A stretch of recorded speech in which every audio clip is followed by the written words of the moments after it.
Hi everyone, welcome back to our YouTube channel 12 Minutes to CLAT. I am Diksha Pandey and today in this video I am going to give you a list of all the important topics of legal reasoning for your CLAT 2027 examination. So without any further ado, let's get started. सबसे पहले हम बात करेंगे subject की कि जो legal reasoning का subject है उसके अंदर आपको पैटर्न कैसा देखने को मिलेगा। तो सबसे पहले आपको पता होना चाहिए कि अगर आप क्लैट दे रहे हो तो इसके अंदर पैसेज बेस्ड क्वेश्चन सबसे ज़्यादा पूछे जाते हैं। आपको पैसेज दिया जाएगा, फिर आपको क्वेश्चंस दिए जाएंगे और पैसेज में जो इन्फॉर्मेशन लिखी है उसी इन्फॉर्मेशन को आपको क्वेश्चंस पे अप्लाई करना होता है। उसके अलावा आपको पैसेजेस कितने मिलेंगे, तो 5 से 6 पैसेजेस आपको देखने को मिल सकते हैं। कई बार 5 भी आते हैं और कई बार 6 भी आते हैं, तो डिपेंड करता है कि कौन से ईयर में आप दे रहे हो और वो उस साल किस तरीके का पैटर्न जो है वो फॉलो करे।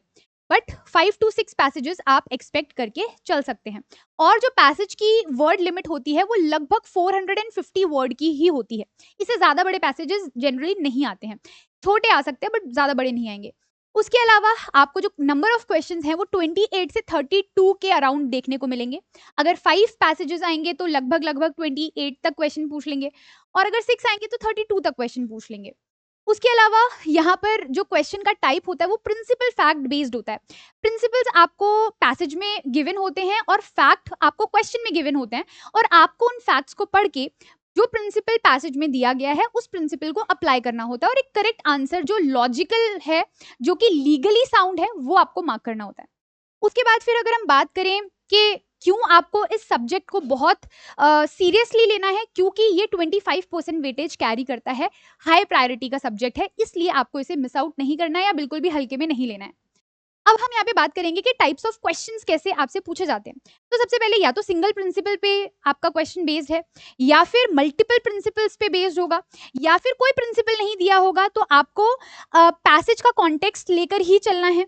उसके अलावा लीगल अवेयरनेस के क्वेश्चंस पूछे जा सकते हैं, जैसे कि जो होता है ना लीगल करंट अफेयर्स, उससे रिलेटेड कोई क्वेश्चन, कोई फैक्ट बेस्ड क्वेश्चन पूछा जा सकता है और असर्शन रीजन बेस्ड क्वेश्चंस भी पूछे गए हैं कई बार, तो इनकी प्रैक्टिस आपको करनी है डे टू डे बेसिस पर। फिर अगर हम बात करते हैं यहाँ पर PYQ के एनालिसिस की, देखो सबसे पहले ना हमें PYQ को एनालाइज करना है कि वहां पर क्या क्वेश्चन पूछे गए और किस तरीके के और कहाँ से क्वेश्चन पूछे गए हैं।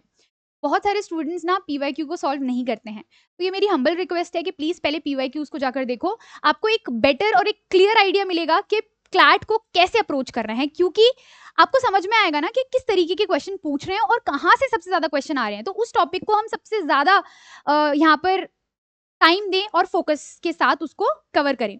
अब मैंने आपके लिए थोड़ा सा काम आसान कर दिया है, ये है लिस्ट ऑफ टॉपिक्स और यहाँ पर दे रखे हैं कि 2020 से लेकर 2026 तक कौन से सब्जेक्ट में से हर साल पैसेजेस आए हैं। तो सबसे टॉप प्रायोरिटी पे है आपका कॉन्स्टिट्यूशनल लॉ।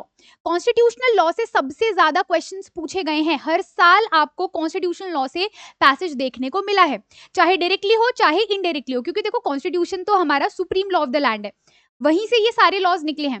तो कोई भी अगर आप लॉ पढ़ोगे तो उसको आप रिलेट कर सकते हो कॉन्स्टिट्यूशन से, इसीलिए कॉन्स्टिट्यूशन बहुत इंपॉर्टेंट हो जाता है। 2020 से लेकर 2026 तक हर साल कॉन्स्टिट्यूशन से कहीं ना कहीं क्वेश्चन पूछे गए हैं, तो आपको इसको टॉप प्रायोरिटी पर रखना है।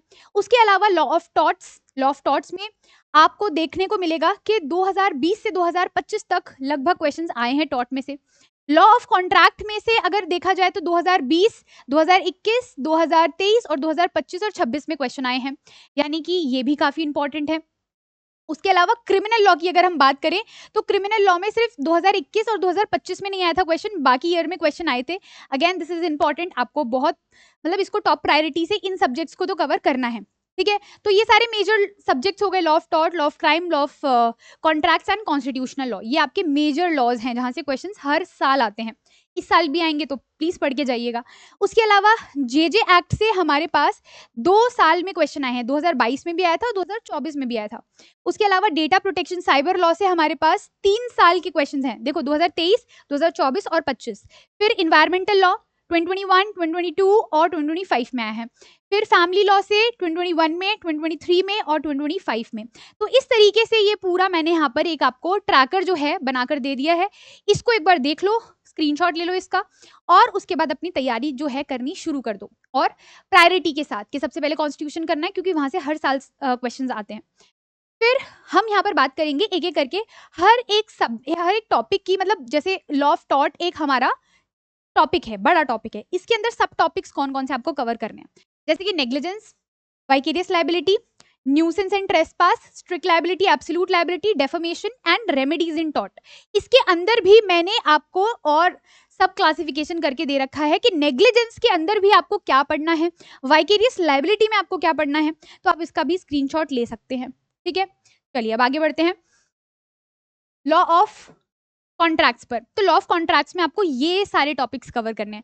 सबसे पहले कॉन्ट्रैक्ट बनता कैसे है, पूरा फॉर्मेशन पता होना चाहिए, कंसिडरेशन क्या होता है, प्री कंसेंट क्या होता है, वॉइड और वॉइडेबल जो कॉन्ट्रैक्ट्स हैं वो क्या हैं, ब्रीच एंड रेमेडीज और स्पेशल कॉन्ट्रैक्ट्स। ठीक है, इसके अंदर भी मैंने सब कैटेगराइजेशन कर रखा है टॉपिक का, तो इसका भी आप एक बार स्क्रीनशॉट ले सकते हैं। फिर आते हैं क्रिमिनल लॉ के ऊपर। तो क्रिमिनल लॉ, क्योंकि देखो अभी नए क्रिमिनल लॉज हमने अडॉप्ट किए हैं, तो यहाँ से क्वेश्चन आने के चांसेस बहुत हाई हैं। इस वजह से आपको बीएनएसएस और बीएसए इनका ओवरव्यू लेकर जाना है, पूरा नहीं पढ़ना है, क्योंकि अभी आप क्लैट यूजी का एग्जाम के लिए प्रिपरेशन कर रहे हो, क्लैट पीजी नहीं है ये।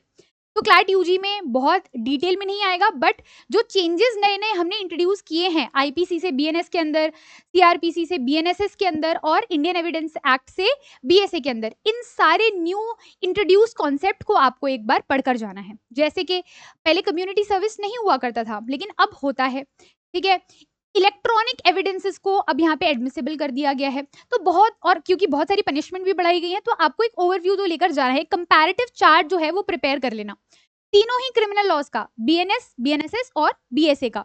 यहाँ पर मैंने सारे टॉपिक्स लिख दिए हैं जो इंपॉर्टेंट हैं, जिन्हें आपको एक बार पढ़ के जाना है। ठीक है, जैसे कि जनरल प्रिंसिपल्स में आपको मेंस रे और एक्टिस रेस पता होना चाहिए। ठीक है, और ये कुछ टॉपिक्स हैं, ये आपको कवर करने हैं। फिर ऑफेंसेस अगेंस्ट बॉडी, उसके अलावा ऑफेंसेस अगेंस्ट प्रॉपर्टी, उसके अलावा सेक्सुअल ऑफेंसेस और जो नए प्रोविजंस ऐड किए गए हैं उनको, उसके अलावा जो कुछ की चेंजेस हुए हैं बीएनएस के अंदर, जैसे सेडिशन को रिमूव कर दिया गया है, उसको रिप्लेस कर दिया सेक्शन 152 से, इसे आपको पढ़ना है। उसके अलावा कम्युनिटी सर्विस को ऐड किया गया है as a punishment, organise crime, petty organise crime और टेररिस्ट एक्ट, इन तीनों को एक ऑफेंस बनाया गया है सेक्शन 111 से लेकर 113 तक। ये नए प्रोविजन हैं जो आईपीसी में नहीं थे, नए ऐड हुए हैं बीएनएस में, तो इनके बारे में आपको पता होना चाहिए। इलेक्ट्रॉनिक डॉक्यूमेंट्स, क्योंकि पहले एडमिसिबल नहीं हुआ करते थे, बट अब होते हैं। ठीक है, फिजिकल रिकॉर्ड की तरह ही माने जाएंगे, तो इनके बारे में आप पढ़ लेना। बीएनएसएस के अंदर आपको यहाँ पर 0 एफआईआर का कॉन्सेप्ट पढ़ना है।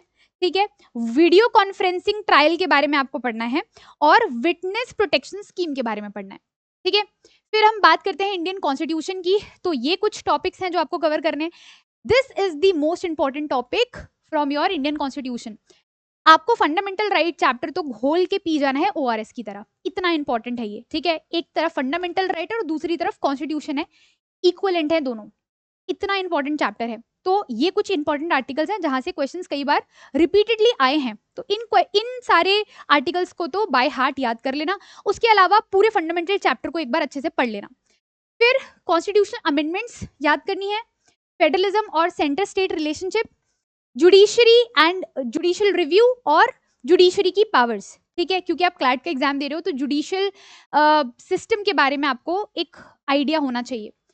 फिर हम बात करेंगे यहाँ पर फैमिली लॉ की। तो फैमिली लॉ में हिंदू लॉ के कुछ ये मेजर टॉपिक्स हैं, मुस्लिम लॉ के ये कुछ मेजर टॉपिक्स हैं, स्पेशल मैरिज एक्ट के ये कुछ मेजर टॉपिक्स हैं, डोमेस्टिक वायलेंस एक्ट के ये कुछ मेजर टॉपिक्स हैं, और मेंटेनेंस लॉ के यहाँ पे कुछ टॉपिक्स लिखे हैं, और क्रिश्चियन एंड पारसी लॉ के यहाँ पे कुछ टॉपिक्स लिखे हैं।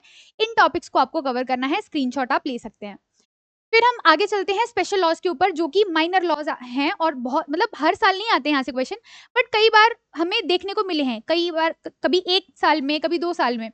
तो POCSO act, JJ act, IPR, administrative law और इन्वायरमेंटल लॉ। ठीक है, ये इंपॉर्टेंट मिसलेनियस लॉज हैं जो आपको कवर करके जाने हैं, बहुत डिटेल में पढ़ने की जरूरत नहीं है, ओवरव्यू लेकर चले जाना। ठीक है, पॉक्सो एक्ट में मैंने यहाँ पर लिस्ट ऑफ टॉपिक्स आपको बता दिए हैं, जेजे एक्ट के भी टॉपिक्स यहाँ पे दिए गए हैं, इन्वायरमेंटल लॉ के टॉपिक्स दिए गए हैं, आईपीआर के टॉपिक्स यहाँ पे मेंशन्ड है, administrative law and international law. ठीक है, इनका भी स्क्रीनशॉट ले लीजिए। फिर हम आएंगे यहाँ पर लीगल करंट अफेयर्स के ऊपर। देखो 2025 से 2026 में कुछ इंपॉर्टेंट अपडेट्स आए हैं, तो उन अपडेट्स को भी आपको फॉलो करना है, क्योंकि क्लैट अब सिर्फ और सिर्फ कन्वेंशनल लॉ से ही पैसेज नहीं देता है, अब वो लीगल करंट अफेयर्स से रिलेट करके आपसे क्वेश्चन पूछता है और पैसेज देता है। तो आपको ये कुछ इंपॉर्टेंट अपडेट्स हैं जो आपको कवर करनी है, जहां से क्वेश्चन आने के चांसेस बहुत हाई हैं, जैसे वक्फ अमेंडमेंट एक्ट, ट्रांसजेंडर जो बिल आया है ना, वो आपको पढ़ना है।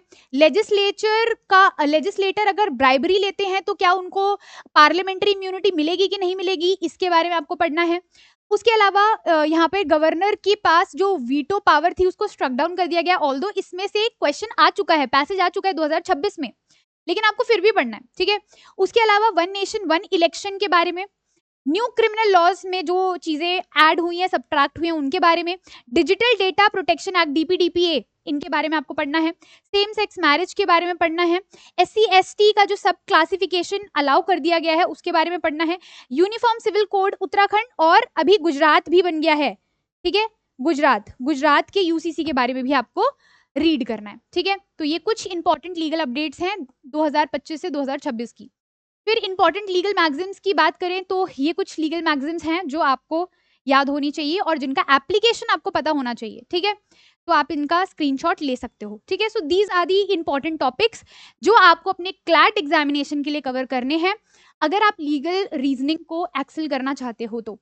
बट सिर्फ ये टॉपिक्स पढ़ लेने से मार्क्स नहीं आएंगे, उसके साथ साथ आपको मॉक टेस्ट भी देने पड़ेंगे और रेगुलर प्रैक्टिस भी करनी पड़ेगी। इन केस अगर कोई भी प्रॉब्लम आती है आपको प्रिपरेशन में, तो आप 12 मिनट्स टू क्लैट की ऑफिशियल वेबसाइट को जाकर एक बार चेकआउट कर सकते हैं। वहां पर आपको बहुत सारे कोर्सेज दिखने वाले हैं जो कि आपको एक्चुअल में बहुत गाइड करेंगे। डे टू डे बेसिस पर लाइव क्लासेस होंगी वहां पर, साथ ही साथ आप डाउट क्लियरिंग सेशंस जो है वो यहाँ पर अटेंड कर सकते हो, टीचर से पर्सनली इंटरैक्ट कर सकते हो, और जो टॉप नॉच मॉक क्वालिटी है वो आपको इस प्लेटफॉर्म पर देखने को मिलेगी। और जो मेंटोर्स हैं, जो फैकल्टीज हैं, वही आपके मॉक टेस्ट को बना रहे हैं और प्रूफ रीड कर रहे हैं, यानी कि जो क्वालिटी है उससे कोई कॉम्प्रोमाइज नहीं होने वाला है। तो एक बार जाकर चेकआउट कर सकते हैं आप। उसके अलावा अगर आप चैनल पे नए हैं तो चैनल को सब्सक्राइब कर लेना, वीडियो को लाइक कर देना और अपने बाकी सारे फ्रेंड्स के साथ शेयर कर देना। ऐसे ही नेक्स्ट वीडियो में हम बहुत ही इंटरेस्टिंग से टॉपिक के साथ मिलेंगे। तब तक के लिए bye bye and take care all of you.